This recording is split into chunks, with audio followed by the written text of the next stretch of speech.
मोठ्या शहरांमध्ये रोज गुन्हे घडतात, चोरी, दरोडे, खून. पण कधी कधी या सगळ्या घटनांमागे एक अदृश्य धागा असतो. तो धागा जेव्हा उलगडतो तेव्हा समोर येते एक भयानक सिरियल क्राईम. आजची ही कथा आहे पुण्यात घडलेल्या अशाच एका थरारक आणि अंगावर काटा आणणाऱ्या गुन्ह्यांची. जोशी अभ्यंकर हत्याकांड. 4 मित्रांनी 1.5 वर्षात तब्बल 10 खून केले होते. विद्येचे माहेरघर म्हणून ओळखलं जाणारं पुणे शहर 1976 साली घडलेल्या या घटनेनं फार भयभीत होऊन गेलं. संध्याकाळी 7 नंतर घराबाहेर पडण्याची पुणेकरांना भीती वाटू लागली होती. शांत आणि सुरक्षित शहर म्हणून ओळख असलेल्या या शहराच्या प्रतिमेला जोशी अभ्यंकर या हत्याकांडाने प्रथमच तडा गेला होता. या हत्याकांडाची थरारक कहाणी सविस्तर जाणून घेऊया. नमस्कार, मी श्वेता. तुम्ही पाहताय आझाद मराठी. या हत्याकांडाची सुरुवात एका थंड डोक्याच्या निर्णयाने झाली. ते 1976 वर्ष होते. राजेंद्र जक्कल, दिलीप सुतार, शांताराम जगताप आणि मुनव्वर शहा कॉलेजमध्ये शिकणारे हे 4 तरुण, सामान्य दिसणारे पण मनात विकृतीचा अंधार. या चौघांनी पहिला खून त्यांच्या स्वतःच्या मित्राचाच केला होता. एकदा तो पहिला टप्पा पार पडला, मनातली भीती संपली आणि सुरू झाली खुनांची मालिका. या चौकडीने रात्रीच्या अंधारात पुण्यातील अभ्यंकर कुटुंबाला टार्गेट केलं.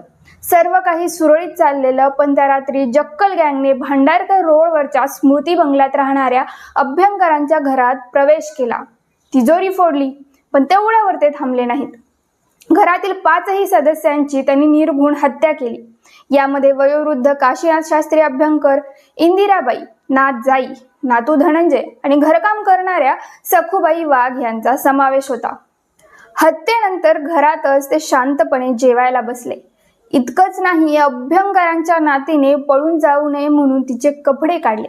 जाताना घरात सुगंधी अत्तर फवारले. त्या क्रूरतेची कल्पनाही अंगावर काटा आणते. यानंतर त्यांनी टार्गेट केलं जोशी कुटुंब. घरात फक्त 50 येथील पती पत्नी आणि त्यांचा मुलगा.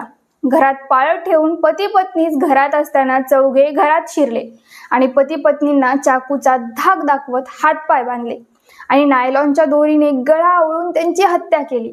घरातील सर्व ऐवज लुटून पळून जात असताना मुलगा आला, तेव्हा त्यालाही अशाच प्रकारे संपवलं.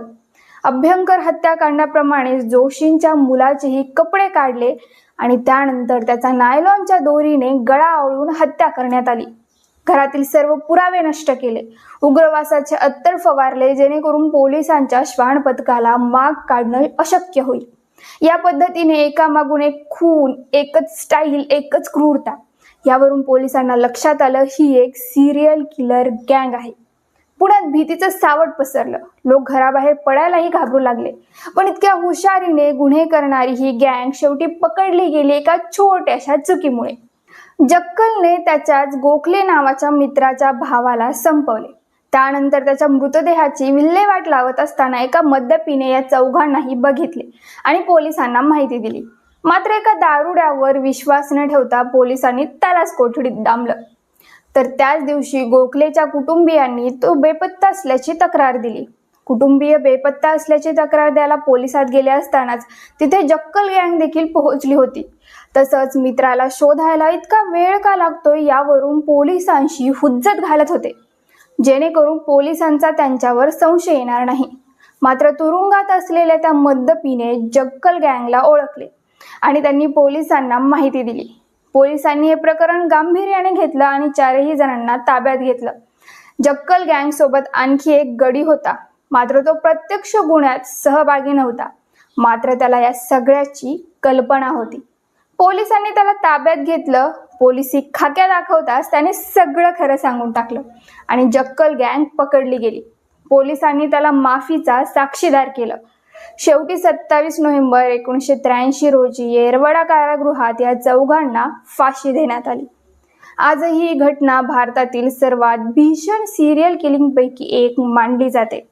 मित्रांनो, तुम्हाला ही क्राईम संबंधी अशाच कहाण्या ऐकायला आवडत असतील तर आमच्या आझाद मराठी चॅनलला सबस्क्राईब नक्की करा.